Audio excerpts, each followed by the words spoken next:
Good morning. It is Tuesday, June 2nd. I'm Lauren Prisbel. And I'm Tim Ryan. We start with a developing story in northwest Tarrant County. A man was shot and killed by a sheriff's deputy, and Fox 4's Latoya Silman's live in Azle with all the details. Latoya? That's right. This was a multiple stabbing that happened around 11:30 last night in the 100 block of Lamplighter Court. In fact, joining us now to talk more about that is Terry Grissom. He is actually the public information officer for the Tarrant County Sheriff's Office. When this happened, in fact, one of your deputies came while it was in progress. That's correct. We were requested to back up an Azle unit at this address on a domestic disturbance call. Those calls can be the most dangerous and fraught-filled calls that a police officer can go on. So we were happy to back up Azle in this case. And unfortunately, our guy arrived first at the scene. He was confronted by two victims who had been assaulted inside this house, who told him of another victim currently being assaulted at that moment, and he could hear sounds from the inside of the house consistent with someone being assaulted. So at that point, he entered the house and immediately confronted the assailant, who had a weapon in his hand, and a victim who had clearly already assaulted. And our deputy instructed the man to drop the knife immediately. The man did not comply.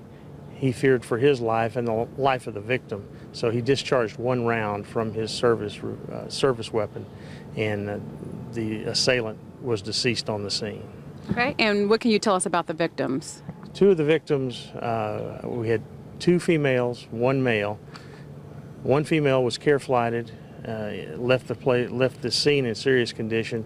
The other two were injured. However, I'm not apprised exactly of their conditions at this moment, but they were clearly victims of assault.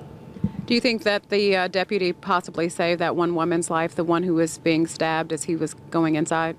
Well, at the conclusion of our investigation, we hope that that's what we find.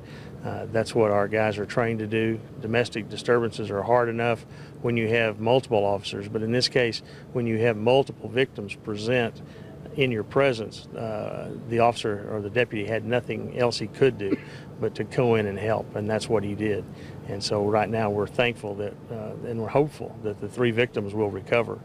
And our deputy, of course, is on administrative leave, which is routine in any deadly force utilization.